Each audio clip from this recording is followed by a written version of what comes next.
आपका हमारी नई वीडियो में स्वागत है।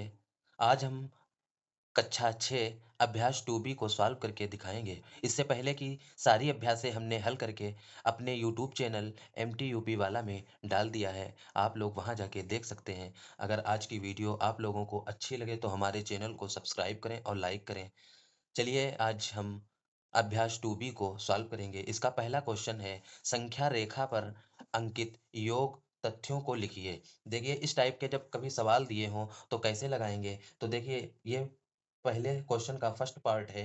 यहाँ पे देखिए 0 दिया है और यहाँ पे 1 दिया है। तो 0 से नहीं गिनते हैं, उसके आगे वाली संख्या से गिनते हैं। जैसे यहाँ से 1 से गिनेंगे तो 1, 2, 3, 4 यहाँ तक गिनेंगे। अब इसको चलो हम कॉपी पे ले जाके हल करके बताते हैं कैसे हल की जाएगी। तो ये हमारी कॉपी है, अब हम यहाँ पे हल करके बताएँगे। तो सबसे पहले वहाँ से हमने क्या गिना था 4, तो यहाँ पे हम लिखेंगे 4 प्लस ये पहला क्वेश्चन है 4 प्लस अब देखिए इसके आगे क्या दिया है? अब यहाँ तक गिन लिया था, अब इसके आगे से गिनेंगे, ना कि यहाँ से गिनेंगे। तो इसके आगे से जब गिनेंगे, तो कैसे गिनेंगे? 5-6 करके नहीं गिनेंगे। फिर से 1, 2, 3, 4, 5 इस टाइप से गिनेंगे, ना कि 5, 6, 7, 8, 9 इस टाइप से नहीं गिनेंगे। 1, 2, 3, 4, 5 इस टाइप से गिनेंगे। तो चलिए हम कॉपी पे इसको ले जाके हल हल करा के दिखाते हैं। तो इसके आगे था 5 बराबर 4 में 5 जब ऐड कर दोगे मतलब जोड़ दोगे तो आपका आ जाएगा 9। तो ये इस टाइप से पहला क्वेश्चन हुआ हल। अब चलते हैं पहले के सेकंड पार्ट के पास। कौन-सा क्वेश्चन है सेकंड पार्ट में? तो देखिए ये पहले में जो पहले का सेकंड पार्ट है वो है यहाँ से यहाँ तक क्वेश्चन दिया तो आपका। अभी देखिए यहाँ से भी 0 से नहीं गिनेंगे, यहाँ से गिनेंगे 1, 2, 3, 4, 5। तो इसी टाइप से अब फिर हम यहाँ पे डालेंगे सेकंड पार्ट। अब देखिए यहाँ पे हमने सेकंड पार्ट लिखा है। पहला सेकंड पार्ट का पहला था 5 तो 5 लिखेंगे प्लस अब देखिए वहाँ दूसरी और जब गिनेंगे तो क्या आएगा? तो देखिए 5 तक तो हमने गिन लिया था, 5 तक तो हमने गिन लिया था। अब देखिए यहाँ से 5 से नहीं 6 से नहीं गिनेंगे, 1 से गिनेंगे। 5 के बाद 6 है लेकिन 6 से गिनेंगे नहीं, 1 से गिनेंगे। 1, 2, 3, 4, 5, 6 है। तो 5 जहाँ पे हमने लिखा था, अब वहाँ पे कॉपी पे लिखेंगे। अब इसी 5 के आगे लिखेंगे 6 और बराबर के आगे जब 5 में 6 जोड़ेंगे तो हमारा हो जाएगा 11। इसी तरीके से हमारा पहले का सेकंड पार्ट हल हुआ। अब चलिए हम चलते हैं प्रश्न दूसरे में क्वेश्चन दूसरा जो है हमारा क्या कह रहा है? तो प्रश्न दूसरा हमारा है निम्नलिखित तथ्यों को संख्या रेखा पर दिखाइए। अब जो ये तुम्हारे आपके बुक में जो संख्या दी गई हैं, इनको जो है संख्या रेखा पर अंकित करके दिखाना है। अब संख्या रेखा पर अंकित कैसे करेंगे? अब हम आपको कॉपी पे बताएँगे। तो हम इस पे कॉपी पे हल करके बताएँगे कि इसमें जो तथ्य दिए हैं, उनको संख्या रेखा पर कैसे अंकित करेंगे। तो देखिए जो हमारा दूसरा प्रश्न था, उसका फर्स्ट पार्ट क्या कह रहा था? 5 प्लस इसका दूसरा पार्ट हमारा था 5 प्लस 4 5 प्लस 4 बराबर 9। ये फर्स्ट पार्ट है दूसरे प्रश्न का पहला। तो अब इसको संख्या रेखा पर अंकित करना है तो कैसे करेंगे? तो पहले हम एक रेखा खींचेंगे, एक रेखा डालेंगे जिसके ऊपर हम संख्याएँ अंकित करेंगे। फिर हम इस प्रश्न को हल करके दिखाएँगे। तो सबसे पहले स्केल की सहायता से हम एक लाइन डाल लेंगे। कैसे डाल लेंगे? देखिए स्केल की मदद से इस प्रकार हम स्केल की सहायता से एक लाइन डाल लेंगे और इसके ऊपर संख्याएँ अंकित करेंगे। जैसे हम 0 से शुरू करेंगे, फिर हम शुरू करेंगे 1, 0 के बाद 1, फिर 2, फिर 3, फिर 4, फिर 5, फिर 6, इसके बाद 7 आएगा, 7 के बाद 8, 8 के बाद 9। अब देखिए 9 तक तो हमारी संख्याएँ अंकित ही करनी थी, लेकिन हम अगर इसके 9 के बाद भी अगर 1-2 लिख देंगे तब भी चलेगा और लिखना भी पड़ेगा, ऐसा नहीं है कि नहीं लिखें। तो 9 के बाद 10 डाल लेंगे, 10 के बाद 11 डाल लेंगे, 11 के बाद 12 डाल लेंगे। अब मतलब 2-3 फालतू डालनी है। अब देखिए ये क क्या कह रहा था 5 प्लस तो 5 देखिए 0 से तो गिनेंगे नहीं, 0 के आगे से गिनेंगे। तो देखिए 1, 2, 3, 4, 5 यहाँ तक गिनेंगे। तो देखो यहाँ से लाके इसको इस टाइप से मिला देंगे। उम्मीद है आप लोगों को समझ में आ रहा होगा। 1, 2, 3, 4, 5, 5 दिया है तो हमने 5 तक गिन लिया। अब इसको देखो तीर इस टाइप से लगा देंगे कि हम आगे की ओर जा रहे हैं। अब देखिए आगे नेक्स्ट में क्या दिया है 5 प्लस 4 दिया है। तो 4 अब 5 से नहीं गिनेंगे, अब यहाँ से गिनेंगे 6 की लेकिन गिनेंगे कैसे? 1, 2, 3, 4 इस टाइप से। अब यहाँ 9 तक आया मतलब 4 तो हम यहाँ पे एक इस टाइप से लाइन डालेंगे और यहाँ से उठा के इसको इसमें मिला देंगे और तीर लगा देंगे इसके आगे की ओर, किधर जा रहे हैं। अब देखिए 0 से लाके हम जो हमारी संख्या है लास्ट वाली 9 तक आई है, तो हम 9 तक इसको मिला देंगे। इस टाइप से हमारा दूसरे प्रश्न का फर्स्ट पार्ट जो है वो हल हुआ है। अब सेकंड जो है, सेकंड क्या कह रहा है, तो हम बुक पर ले चलते हैं और देखते हैं सेकंड वाला पार्ट क्या है। तो सेकंड वाला पार्ट है इसमें 0 + 5 = 5। अब इस प्रश्न को कॉपी पे कैसे हल करेंगे हम बताते हैं, चलिए। तो हमारा सेकंड वाला पार्ट कह रहा है कि 0 + 5 = 5। तो इस जो संख्या ये दी गई है, इसको भी एक स्केल की सहायता से लाइन डालेंगे, उसके ऊपर संख्याएँ अंकित करेंगे, फिर रेखा जो है डालेंगे इसके ऊपर। तो कैसे डालेंगे? पहले हम स्केल की सहायता से एक लाइन डाल लेते हैं।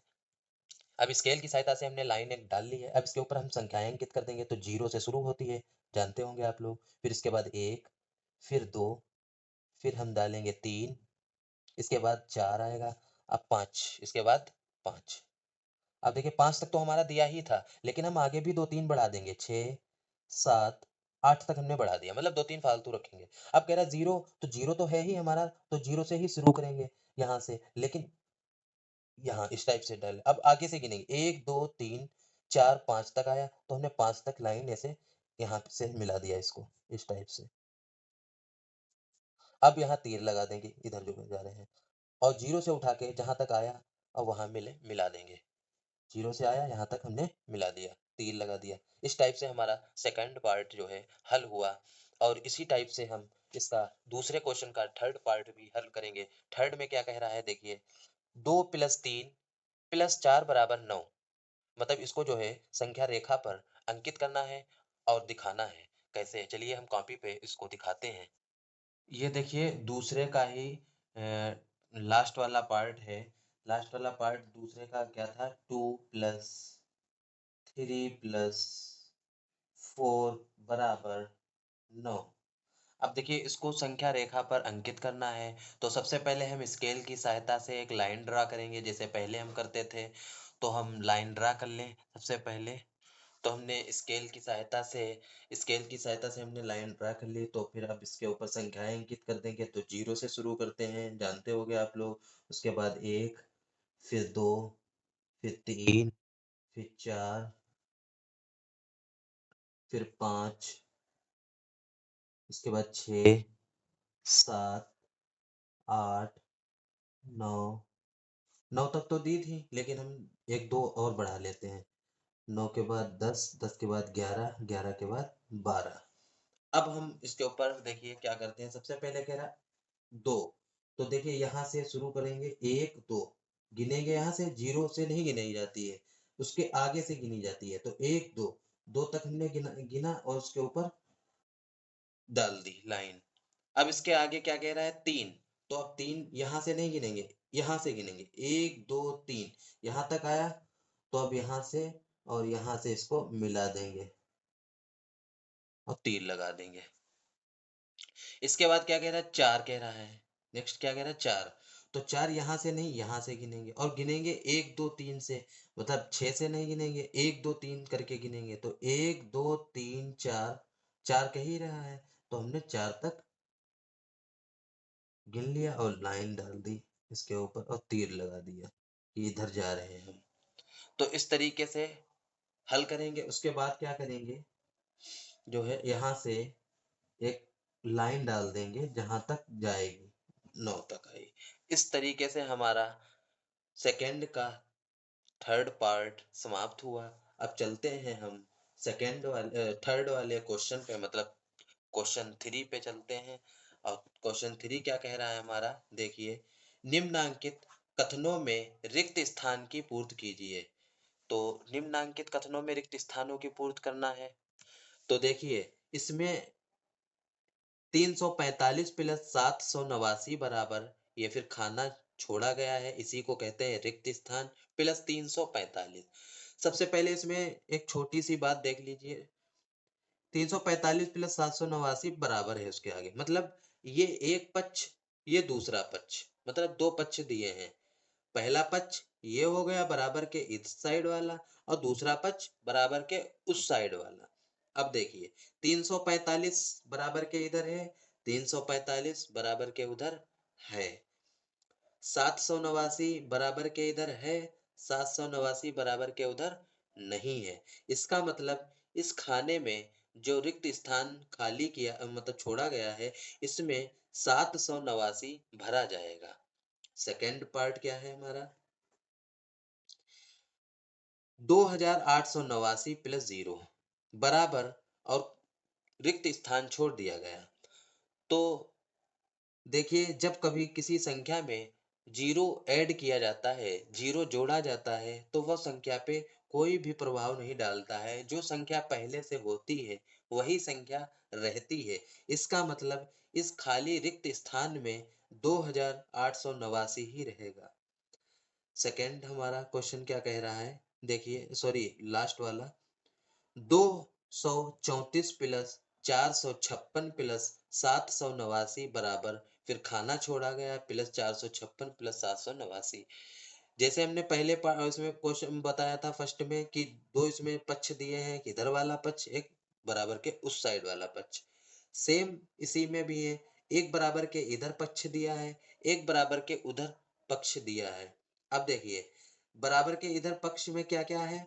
234 है इसमें, इधर से देखिए 789 इस पक्ष में है, 789 उस पक्ष में भी है, 456 इस वाले पक्ष में है, 456 उस वाले पक्ष में है।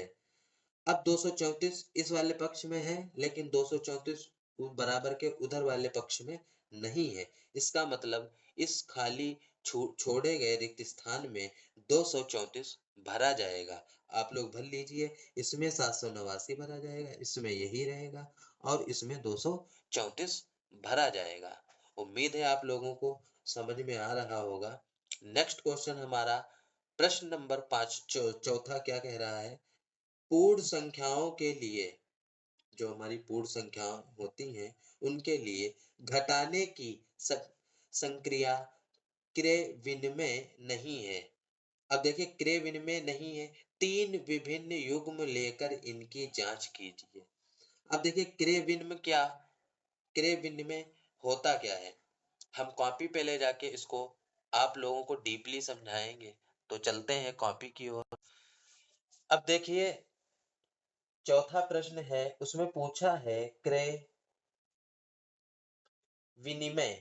क्रय विनिमय होता क्या है? देखिए, क्रय विनिमय हम आपको बताएंगे, एक उदाहरण लेकर बताएंगे। जैसे फर्स्ट वाला हम अगर उदाहरण लें, तो क्रय विनिमय बताने के लिए हम करेंगे 7 लेंगे, 7 7 ले लिया, और इसमें से 5 घटा देंगे। क्या घटा देंगे? 5। तो हमारा बराबर क्या बचेगा? 2 बचेगा। भाई 7 से 5 जाएंगे तो 2 ही बचेगा। अगर हम इसी संख्या को पलट दें, पलटने का मतलब 5 इधर कर दें और 7 उधर कर दें, मतलब 5 माइनस 7 बराबर, तो बचेगा तो 2 ही, लेकिन साइन माइनस वाला रहेगा, क्योंकि आप लोग जानते हो कि साइन हमेशा बड़ी संख्या वाला ही लगाया जाता है। अब सेकेंड वाला हम आपको बताते हैं। 3 बताया था ना, 3 युग्म लेकर जांच कीजिए, तो हमने पहला ले लिया। अब दूसरा लेते हैं। तो देखिए, दूसरे में हम लेंगे 10 माइनस 4 बराबर, 10 से 4 जाएंगे तो 6 बचेगा। चूंकि इसमें बड़ी संख्या का साइन प्लस है, तो प्लस में आएगा। अब इसी को हम अगर पलट दें और 4 माइनस 10 कर दें, तो बराबर बचेगा तो 6 ही, लेकिन साइन माइनस का आएगा। क्यों? क्योंकि बड़ी संख्या के आगे साइन माइनस का लगा है। तो हमारा 2 हो गया। अब हम तीसरा उदाहरण लेकर, इसमें 3 बताया था, 3 विभिन्न युग्म लेकर जांच करनी है उत्तर की। तो तीसरा हम लेते हैं। तो तीसरा हम लेते हैं 7 माइनस 3 बराबर, 7 से 3 जाएगा तो बचेगा 4। साइन प्लस का रहेगा इसमें, क्योंकि संख्या बड़ी वाली 7 है और 7 के आगे वाला साइन है प्लस का। अब इसी को हम पलट दें अगर, सॉरी, यहाँ पे हम कर दें 3 माइनस 7 बराबर, बचेगा तो 4 ही, बचेगा तो 4 ही, लेकिन साइन इसमें रहेगा माइनस का, क्योंकि बड़ी संख्या के सामने वाला साइन माइनस का है। इस तरीके से हमारा चौथा प्रश्न हल हुआ, और अभ्यास 2B कक्षा 6 की समाप्त हुई। इसी तरीके की वीडियो देखने के लिए हमारे चैनल MTUP वाला को सब्सक्राइब करें और लाइक करें।